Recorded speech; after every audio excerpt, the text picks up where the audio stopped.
শিব মানেই সৃষ্টি। পুরাণ মতে দেবাদিদেবের জন্মমাসই হলো শ্রাবণ মাস। আর এই শ্রাবণ মাসে দেবাদিদেব মহাদেব মর্ত্যবাসীর অনেক কাছাকাছি চলে আসেন।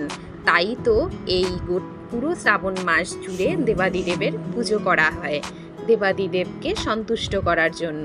এবং কি দেবদেবীরা যখন সমুদ্র মন্থন করেছিলেন সেই সময়কালটাও ছিল শ্রাবণ মাস। আর সেই সমুদ্র মন্থনের পর যখন সমুদ্রগর্ভ থেকে উঠে আসে হলাহল বিষ, সেই বিষ মহাদেব নিজ কণ্ঠে ধারণ করেন। তাই তো আমরা মহাদেবকে নীলকণ্ঠও বলে থাকি।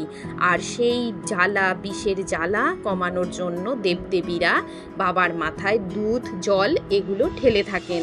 তাই আমরাও এই শ্রাবণ মাসে বাবার মাথায় দুধ জল ঢেলে থাকি। আর এই প্রকৃতি সতেজ ও পূর্ণ অবস্থায় সর্বদা সবুজ বর্ণ ধারণ করেন। আর এই সবুজ রঙই হলো সতেজ ও বিশুদ্ধতার, শুদ্ধতার প্রতীক। আর এই শ্রাবণ মাসেই প্রচুর বৃষ্টি হওয়ার কারণে জমি উর্বর হয়, চারপাশ সতেজ ও সবুজ হয়ে ওঠে। তাই তো বীজ বপনের উপযুক্ত মাস হলো শ্রাবণ মাস। আর এই কারণেই সবুজ রং বাবা দেবাদিদেবের মহাদেবের অনেক পছন্দের রং। তাই তো মেয়েরা, বউরা সবুজ চুড়ি বা সবুজ বস্ত্র পরিধান করে এই শ্রাবণ মাসে।